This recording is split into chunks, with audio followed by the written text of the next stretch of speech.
A momentous occasion as Finland became the 31st member of NATO. This marked the end of an era of military non-alignment for the Nordic country. But the Kremlin's invasion of Ukraine last year prompted Finland to seek security under the umbrella of NATO's defense pacts, which states that an attack on one member is an attack on all. It is a great day for Finland, and I want to see that it is an important day for NATO too. Security and stability are those elements which we feel very strongly. And, well, we can all think that if people can live in secured, stable circumstances. Finland shares over 1,300 kilometers border with Russia.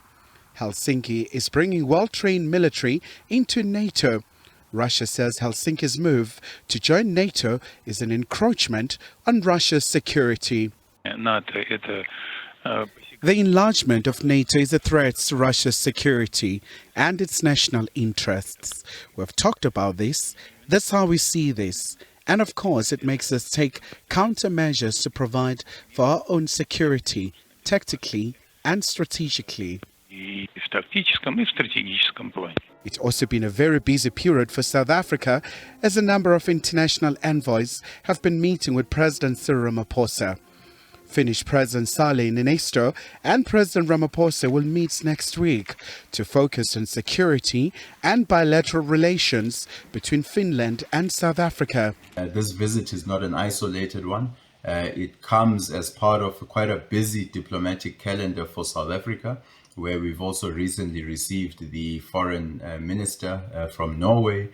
We've also had the King and Queen of Belgium in the country, also the Namibian president, Ugandan president. So there's been quite a number of visits, especially also from Western countries, US envoys, European envoys meeting South African counterparts, not only in South Africa, but in other global fora.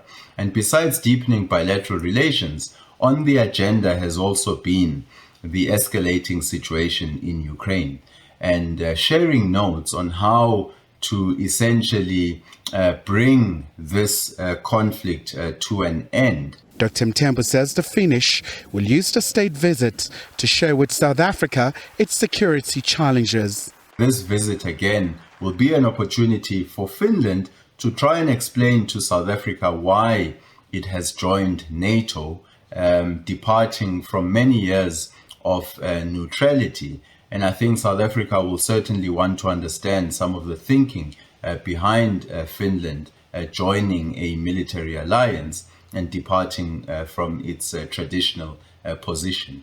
But Finland will also try, I think, to convince South Africa to abandon its position of non-alignment and to really support the positions that have been coming from the West in condemnation of Russia. Meanwhile, President Niinisto will call for trade relations to be boosted between Helsinki and Pretoria and respond to common challenges in the era of shifting geopolitics. Khumalo, SABC News, Johannesburg.